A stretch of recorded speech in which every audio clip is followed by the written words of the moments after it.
اطلع نائب وزير الشؤون الاجتماعية والعمل صادق الجماعي على سير العمل ومستوى الإنجاز في مختلف الإدارات والأقسام في مكتب الشؤون الاجتماعية والعمل. وعلى هامش الزيارة عقد الجماعي اجتماع بقيادة المكتب وموظفيه للوقوف على أبرز التحديات والاحتياجات، وأكد أهمية مضاعفة الأداء وتعزيز الانضباط الوظيفي والارتقاء بمستوى الخدمات المقدمة للمجتمع. وأشاد الجماعي بالجهود التي يبذلها موظفو المكتب في خدمة المواطنين.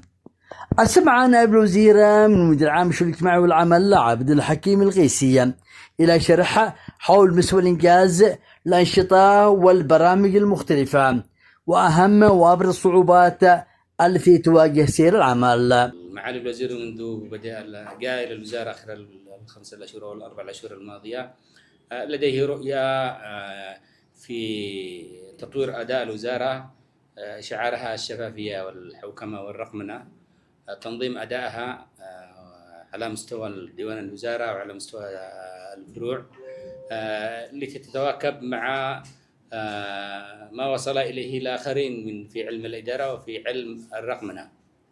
هو طموح لن ينجح إلا بالتعاون الجميع، بالتعاون كل الأفراد سواء كان في قيادة الوزارة ولا في موظفي الوزارة في إطار المكاتب والدواوين والفروع في المديريات.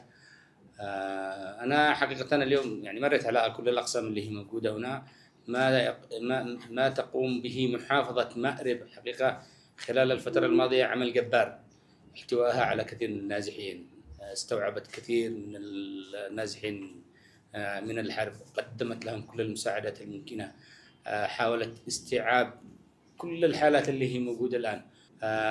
مكتب الشؤون الاجتماعية والعمل كان له دور كبير جدا في المساهمة في هذا الاستيعاب الموجود، سواء كان عن طريق النازحين، عن طريق العمل الاجتماعي الذي قدمه المكتب، تنظيم العمل في إطار المكتب، شيء ممتاز وجميل حقيقة الذي لامسته شعرت به الآن وأنا أمر على المكاتب من يعني البدء في قضية رقمنة كل الحالات وكل الأنشطة اللي هي موجودة هنا في المغرب.